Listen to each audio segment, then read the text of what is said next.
day when the choir would just stay up front, right? I know Teresa and Jonathan and Daryl, they always go and sit down when it comes time for the sermon. If you ever want to stay up here and hang out, that's fine. I don't mind not being alone. I do appreciate everything that all three of you do, the music that you bring, and the worship. Of course, it's harder to fall asleep up here because everybody can see you, so it's better in the pews if you need to. Yeah. Antonio's nodding his head. Like, yep. I'm looking down. Oh, you're just looking. Okay, I got you. Look at the Bible. Acts 21. If you want to turn there in the Bible real quick. And by the way, don't ever feel bad when I mention the fact that people fall asleep during the sermons, because until I was on this side of the pulpit, I was real good at it. And Brittany can tell you, yes. Permanent bruises on my sides from my wife elbowing me to wake up. So anyway, Acts 21 is where we're going to be. If you would like to turn there, we're going to start with verse 37 this morning. And we are actually going to read all the way through verse 11 of chapter 23. So I mentioned a couple of weeks ago that we're going to start picking up the pace as we approach the end of Acts, that these passages get longer and the thoughts are more connected. It's really all one continuous story now at this point. Paul has been arrested in the temple, and he is going to make his way to Rome. That is his final destination. That's his personal goal, and we'll see at the end of what we read this morning, that is also Jesus' plan for him. That is Jesus' goal as well. But because of that, and the fact that 21, 22, all the way through chapter 28 are all very much connected, it's hard to know where to start and stop on a Sunday morning. And so I have been following the NIV application commentary on the book of Acts, written by a scholar named Ajif Fernando. And I would probably divide up these final chapters more than he does, but since I've been following his sections in his commentary, I figured if it ain't broke, don't fix it. So we're going to read a lot these next few Sundays, but it's all one story. So as I mentioned just a second ago, we left last week in chapter 21 with Paul being arrested in the temple. In fact, the riot was so bad, the crowd was so bad that the tribune or the Roman commander had to come and rescue Paul to keep him from being beaten to death. The crowd in the temple had already started beating him, and so they are literally carrying Paul out of the temple, keeping him alive, and this is where we pick up the story. This is where we begin in 21 verse 37. So as he is being brought, let's just start reading. Our first section is verse 37 and 21, all the way through verse 21 in chapter 22. So it's our longest section this morning, but let's start reading. As he was about to be brought into the barracks, Paul said to the commander, "Am I allowed to say something to you?" He replied, "Do you know how to speak Greek? Aren't you the Egyptian who started a revolt some time ago and led 4,000 men of the assassins into the wilderness?" Paul said, "I am a Jewish man from Tarsus of Cilicia, a citizen of an important city. Now I ask you, let me speak to the people." After he had given permission, Paul stood on the steps and motioned with his hand to the people. When there was a great hush, he addressed them in Aramaic. "Brothers and fathers, listen now to my defense before you." When they heard that he was addressing them in Aramaic, they became even quieter. He continued, "I am a Jew born in Tarsus of Cilicia, brought up in this city, educated at the feet of Gamaliel according to the law of our ancestors. I was zealous for God just as all of you are today. I persecuted this way to the death, arresting and putting both men and women in jail, as both the high priest and the whole council of elders can testify about me. After I received letters from them to the brothers, I traveled to Damascus to arrest those who were there and bring them to Jerusalem to be punished. As I was traveling and approaching Damascus about noon, an intense light from heaven suddenly flashed around me. I fell to the ground and heard a voice saying to me, 'Saul, Saul, why are you persecuting me?' I answered, 'Who are you, Lord?' He said to me, 'I am Jesus of Nazareth, the one you are persecuting.' Now those who were with me saw the light, but they did not hear the voice of the one who was speaking to me. I said, 'What should I do, Lord?' The Lord told me, 'Get up and go into Damascus, and there you'll be told everything that you have been assigned to do.' Since I couldn't see because of the brightness of the light, I was led by the hand by those who were with me and went into Damascus. Someone named Ananias, a devout man according to the law, who had a good reputation with all the Jews living there, came and stood by me and said, 'Brother Saul, regain your sight.' And in that very hour I looked up and saw him. And he said, 'The God of our ancestors has appointed you to know his will, to see the righteous one and to hear the words from his mouth, since you will be a witness for him to all people of what you have seen and heard. And now, why are you delaying? Go and be baptized and wash away your sins, calling on his name.' After I returned to Jerusalem, I was praying in the temple. I fell into a trance and saw him telling me, 'Hurry and get out of Jerusalem quickly, because they will not accept your testimony about me.' But I said, 'Lord, they know that in synagogue after synagogue I had those who believed in you imprisoned and beaten. And when the blood of your witness Stephen was being shed, I stood there giving approval and guarding the clothes of those who killed him.' And he said to me, 'Go, because I will send you far away to the Gentiles.'" This is the word of the Lord. And we will just say that once this morning. We do have 2 more sections to read in our passage. So Paul has been arrested. The charge or the thought was they believed he brought a Gentile into the temple, therefore defiling the temple. That was something that you could not do. And it would have been heresy, it would have been blasphemous, it would have been something worthy of beating or stoning a Jew to death. Even though Paul did not do that, they were mistaken in thinking that he brought a Gentile into the temple. The commander of a Roman military unit or brigade or whatever the term would be comes, rescues him. He's carrying him out because he wants to figure out who exactly this guy is that's causing such an uproar in Jerusalem. And Paul says, "Am I allowed to speak?" there in verse 37. And the commander is surprised. He says, "You know how to speak Greek?" A question, rhetorical, or a surprise question. "Aren't you the Egyptian who started a revolt some time ago and led 4,000 men of the assassins into the wilderness?" So during the reign of Felix, who was the governor of the area, like Pilate was when Jesus was crucified and buried and resurrected. And we'll meet Felix, by the way, in chapter 24 of Acts. But during the reign of this man named Felix, there was an Egyptian who came and led a revolt of some 4,000 men. He led them up the Mount of Olives outside of Jerusalem.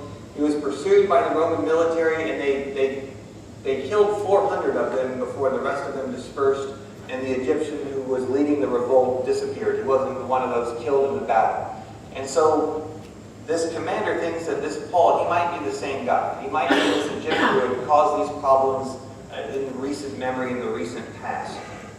And the thing is that even though they defeated that initial revolt, the men stuck around. They were called Sicarii or daggermen. So what would happen is you had Passover, you would have Pentecost, or the religious festivals in Jerusalem. These daggermen would show up, these radical Jews. They would have daggers under their cloaks, and if they saw Jews that they thought were not really, really good Jews, they had the habit of murdering them. So even though the Egyptian escaped, he's been causing problems. His followers are sticking around. And boy, wouldn't this military commander like to be rid of this Egyptian revolutionary once and for all, so his followers will completely disperse. So when Paul says, "Am I allowed to speak in the Greek language?" he's the commander basically says, this is not the guy. You're speaking Greek. Like, who in the world are you? And Paul says, I'm a Jewish man from Tarsus of Cilicia, a citizen of an important city, and please let me speak to the people. And so he gives him permission to speak to the people. And think about this for a second. Paul wants to speak to the people who were previously beating him to death just minutes earlier. So he says, "You can speak." And Paul raises his hand, he motions to the people, and they start to calm down. There's a hush, there's silence. He begins to address them in Aramaic. He addresses them in the local language. And then they get even quieter. When they heard that he was addressing them in Aramaic, they became even quieter. So now that Paul is speaking to them in Aramaic, which is the local language, that's the hometown language, that's as close as we get to Hebrew in the New Testament, they're probably starting to think, okay, this guy might not be the problem that we thought he was. If he can speak Aramaic, then he's not just some foreign Jew who's been influenced by the pagan culture, who's bringing Gentiles into the temple. Maybe we should listen and hear him out. And that's what they do up to a point. And Paul begins to identify with his crowd, with his persecutors, with those who were beating him. If you look there, starting in verse 3. He says, I am a Jew, born in Tarsus of Cilicia, brought up in this city, educated at the feet of Gamaliel, according to the law of our ancestors. I was zealous for God, just as all of you are today. And think about that for a second. They were trying to beat Paul to death. And Paul says, I was just like you. I persecuted the way. That's the way he's talking about the church. I persecuted this way to the death, arresting both men and women, putting them in jail. The high priest can attest to this. The ruling council can attest to this. And I was on my way to Damascus, says Paul, when this blinding light came, and I couldn't see anymore. So, he's making a connection with the crowd. He wants them to know they have the same heritage, the same faith, the same customs, the same culture. And he was on his way to Damascus to continue doing what they are doing today, to persecute the church. And then this blinding light comes, he says. And then in verse 7 he says, I fell to the ground and I heard someone saying to me, Saul, Saul, why are you persecuting me? And I answered, who are you, Lord? He said, I am Jesus of Nazareth, the one you are persecuting. So far, so good, by the way. Right, Paul is giving what we would call today, he's giving his personal testimony. He's telling this crowd how he was converted to faith in Jesus Christ. And he's making the point. He said, listen, I was you, and then I met Jesus, and now I believe in our Messiah. And I think sometimes when we study the book of Acts and the New Testament, we forget that. And Paul is telling this crowd of people who is beating him to death that I believe in our Messiah. Not in my Messiah and not your Messiah, but our Messiah. And so they listen, and he goes on, and he says, I couldn't see anything, and they picked me up, and they had to lead me by the hand into the city, into Damascus, and a man named Ananias came. And you look there in verse 12, he does the same thing for Ananias, a devout man according to the law, who had a good reputation with all the Jews living there, came and stood by me and said, Brother Saul, regain your sight. And in that very hour I looked up and saw him. Same thing, same type of background. A man named Ananias, a devout Jew who followed the law. He was just like you, just like me, just like us. He had found our Messiah as well, and he came, and I regained my sight, and then I was baptized, as it says in verse 16, to wash away my sins, and I began calling on the name of Jesus, and still, so far, so good. Everybody is listening. Everybody's paying attention to what Paul is saying. And then we get to verses 17 through 21. And Paul says, after I returned to Jerusalem and was praying in the temple, I fell into a trance and saw him telling me, that is, saw Jesus, saw him telling me, hurry and get out of Jerusalem quickly, because they will not accept your testimony about me. Still not too bad. Even though he's making the point that that the Messiah has told them that the Jewish people will not accept Paul's testimony about who Jesus is. But I said, in verse 19, but I said, Lord, they know that in synagogue after synagogue I had those who believed in you imprisoned and beaten. And when the blood of your witness Stephen was being shed, I stood there giving approval and guarding the clothes of those who killed him. Now, I think Paul is, I don't know if bargaining is the right word here. But he's saying, listen, basically he's saying, listen, Jesus, I killed people who believed in you. And I'm not killing people who believe in you anymore. And that's got to count for something. That should, Lord, right? That should testify to people. We know Paul. We knew who Paul was. We know what he did. And now he believes in this Savior, or he says he believes in this Savior. And he used to kill the people who believed in him. So maybe we should listen to what he's saying. There's nothing like a changed life to proclaim the gospel. And I think that's what Paul is trying to say to Jesus. Like, I did all these awful things. Like, why won't they accept my testimony? Why aren't they going to believe in you when I tell them about you? And he's still doing okay at this point. And then in verse 21, Paul says, and he said to me, go, because I will send you far away to the Gentiles. Why did they start beating Paul? Because they thought he brought a Gentile into the temple. And now he is telling them about his conversion. He's telling them his testimony, his background, who he is, who he was, how he came to faith in Jesus Christ. And then he says, one day I was praying in the temple and I fell into a trance, and the Messiah came to me, and the Messiah told me that I'm going to send you far away to the Gentiles, and now they are done with Paul. It's over as far as the crowd is concerned. You don't go to our temple and pray and then tell us that the Messiah said to take salvation to the Gentiles, because they're not even allowed it.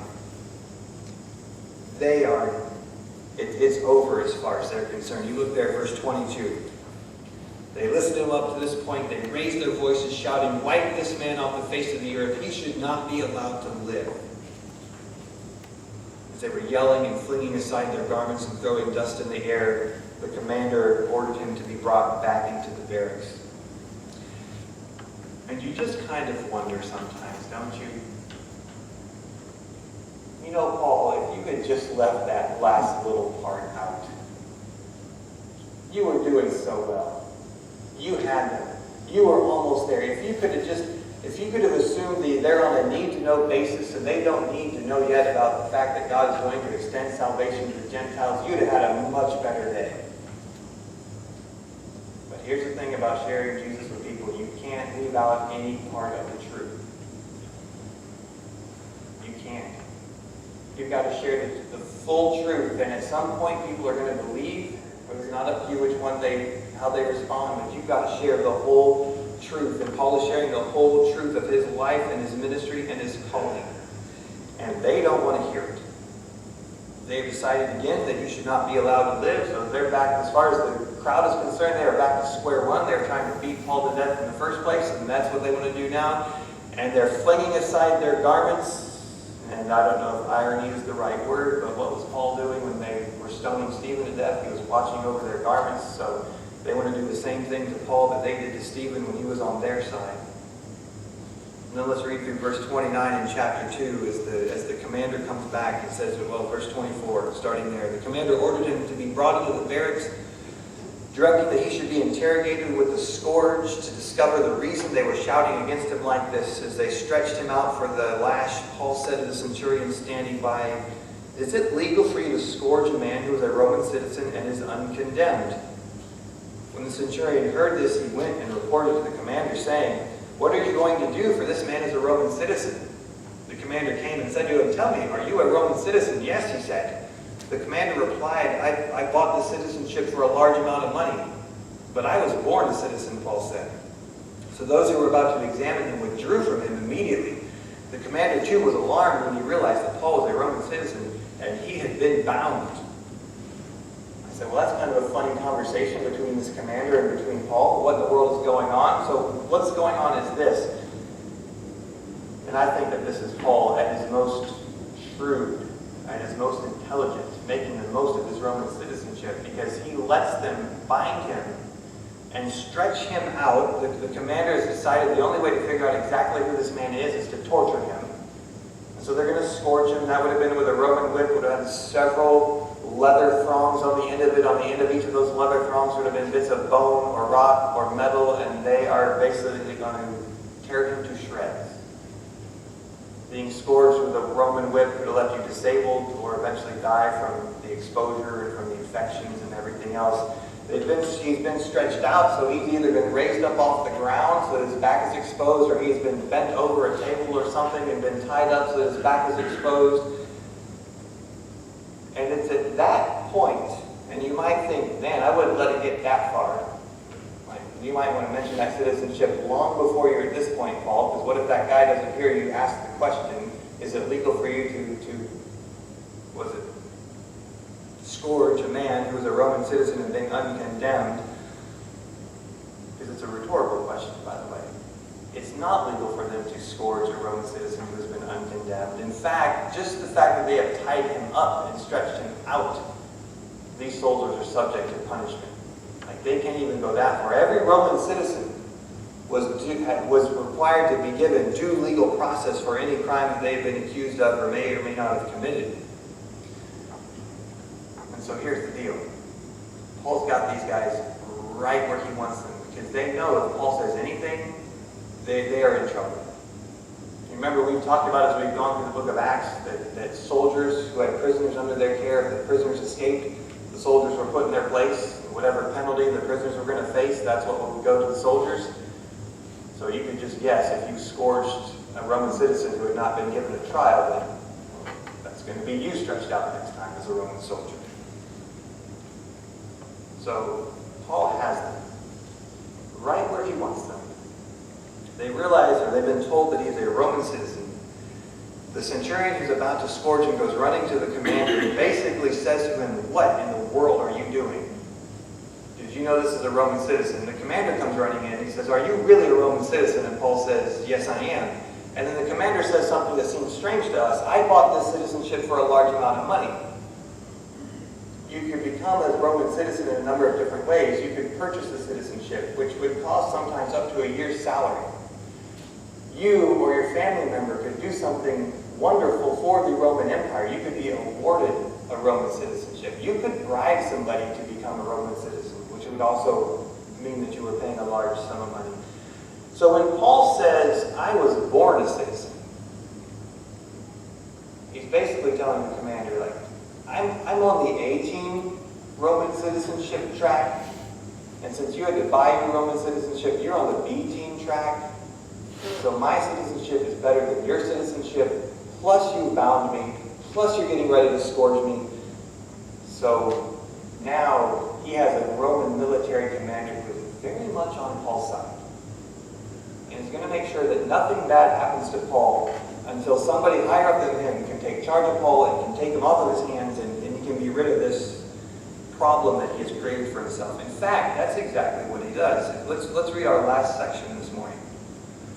Starting in verse 30 of chapter 22 through verse 11 in chapter 23. He says, "The next day, since he wanted to find out exactly why Paul was being accused by the Jews, he released him and instructed the chief priests and the Sanhedrin to convene. He brought Paul down and placed him before them. Paul looked straight at the Sanhedrin and he said, 'Brothers, I have lived my life before God in all good conscience to this day.' The high priest Ananias ordered those who were standing next to him to strike him on the mouth. Then Paul said to him, 'God is going to strike you, you whitewashed wall. You are sitting there judging me according to the law, and yet in violation of the law, are you ordering me to be struck?' Those standing nearby said, 'Do you dare revile God's high priest?' 'I did not know, brothers, that he was the high priest,' replied Paul. 'For it is written, you must not speak evil of a ruler of your people.' When Paul realized that one part of them were Sadducees and the other part were Pharisees, he cried out in the Sanhedrin, 'Brothers, I am a Pharisee, a son of Pharisees. I am being judged because of the hope of the resurrection of the dead.' When he had said this, a dispute broke out between the Pharisees and the Sadducees, and the assembly was divided. For the Sadducees say there is no resurrection, and neither angel nor spirit, but the Pharisees affirm them all.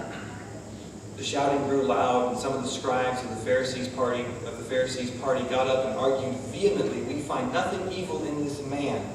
What if a spirit or an angel has spoken to him?' When the dispute became violent, the commander feared that Paul might be torn apart by them, and ordered the troops to go down and take him away from them and bring him into the barracks. The following night the Lord stood by him and said, 'Have courage, for as you have testified about me in Jerusalem, so it is necessary for you to testify in Rome.'" So that is our last section this morning of our passage. So this military commander, he's trying to figure out what in the world is going on with Paul, why there are riots, why there are people who want to kill him.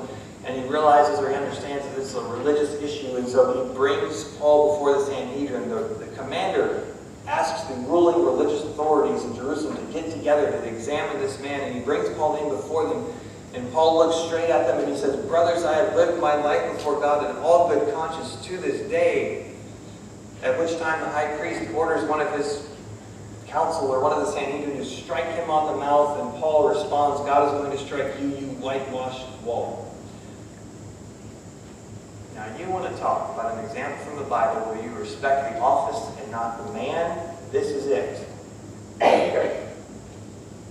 Why in the world are you, who are judging me according to the law, says Paul, ordering me to be struck contrary to the law? And then those, it says in verse 4, say, "Do you dare revile God's high priest?"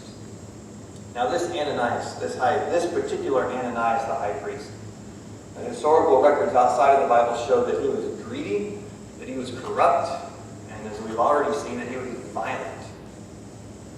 And Paul's words come true, by the way. He does mean a particularly bad end, as the history documents also show. But once Paul has been told that he is the high priest,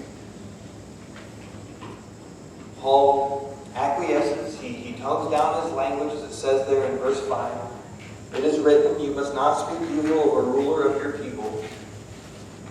And then Paul looks around and he realizes that in this council of people, in this Sanhedrin, he's got both Pharisees and he's got Sadducees that are both present. And we already have read that the Sadducees, they don't believe in the resurrection, they didn't believe in angels, they didn't believe in an eternal spirit for human beings. And so Paul looks around and he says, brothers, I am a Pharisee, a son of Pharisees, and I am being judged because of the hope of the resurrection of the dead. Now, most of my life, when I have read that passage, and I have studied and read the notes and study Bibles and some commentaries and everywhere else, I think that Paul is playing the crowd against the crowd. He looks up, he knows what the Pharisees believe because he is a Pharisee. He knows what the Sadducees believe because he's been a Pharisee his whole life and he's not a Sadducee. And he says, I am on trial because of the hope of the resurrection of the dead. And now that Sanhedrin cannot agree on what to do with Paul. Now, I don't think that Paul is actually trying to pit them against each other. His goal is not to get off the hook. His goal is not to escape. His goal is not to have them declare a mistrial and let him go free. He wants to go to Rome. That's his purpose. That's his goal. I think he's still proclaiming salvation. When he's saying to at least half of the group there, the Pharisees say, listen, I'm one of you. He doesn't say, did you notice that, by the way? Paul doesn't say, I was a Pharisee. He says, I am a Pharisee. Look at that again, right up there in verse 6. Brothers, I am a Pharisee, a son of Pharisees. I am being judged because of the hope of the resurrection of the dead. He's saying, hey, listen, guys, we've all studied these things our whole lives. We've all been hoping for the resurrection of the dead. Guess what? I found it. Or it found me. He found me, if you want to. That's probably a better way to put it. It's true that the first part has happened. The Messiah has been resurrected from the dead. And not just for me, but for you. And any Sadducees there in the council that are willing to listen, Jesus was resurrected for them too. Say, listen, it's here. This is a time to rejoice. This is a time to believe. This is a time to find the fulfillment of what we've been hoping for our entire lives. Now, in his trying to share the gospel, I don't think it works out exactly the way that Paul wants it to work out. Because you look there in verse 9, it says, shouting grew loud, and some of the scribes of the Pharisees' party got up and argued vehemently, we find nothing evil in this man. What if a spirit or an angel has spoken to him? And of course, the Sadducees, they don't believe in spirits or angels, so to them that's nonsense. This is when the dispute became violent. The commander feared that Paul might be torn apart by them and ordered the troops to go down and take him away and bring him into the barracks. Now, there is a certain amount of irony in the fact that it takes a pagan Roman military commander to make sure that these religious believers don't tear Paul apart. And it's happened 3 times in this story. When he was arrested, when he spoke to the people, and now the ruling religious leaders. The people that you would hope and expect would be the most calm and reasonable of all of them, and they're not. So they get him back to the barracks. And it says there, the following night, the Lord stood by him. This is our last verse for the morning. And Jesus says to Paul, have courage, for as you have testified about me in Jerusalem, so it is necessary for you to testify in Rome. Paul will end up giving 5 defenses for his faith in Jesus Christ in the book of Acts.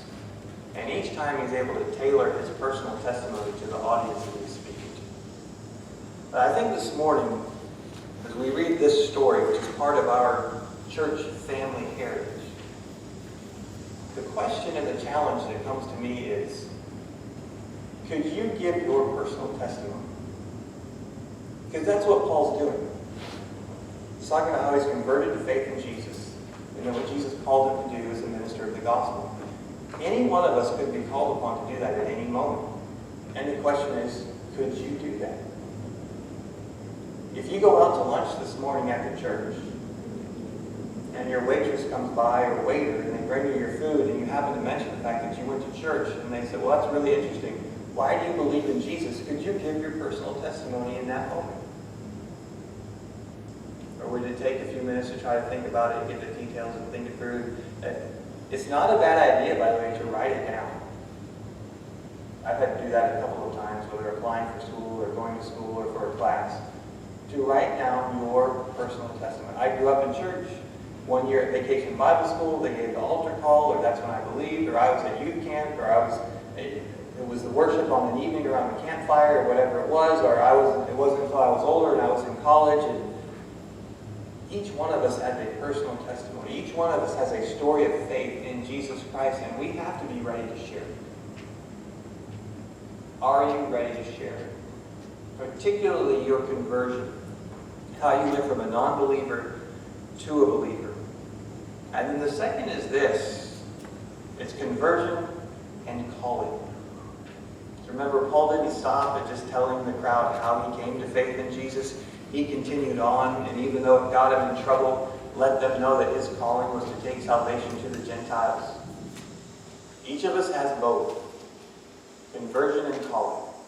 The question is, what is God calling you to do right now in response to your Christian faith? Whether it is teach Sunday school, or whether it is to volunteer at the burrito ministry, or whether it is to lead worship on Sunday mornings, or whether it is right now your calling is to help your kids take care of their kids, and you take the grandkids from here to there to here to there and go to their ball. We all have some sort of calling, and it's not always the same every day, but God is calling each and every one of us to serve His kingdom in some way. Amen. And if you're not sure what that calling is right now, pick up the phone and ask God what He's calling about. Conversion and calling, that's the challenge for this week. Can you give your story? And what is God wanting you to do right now?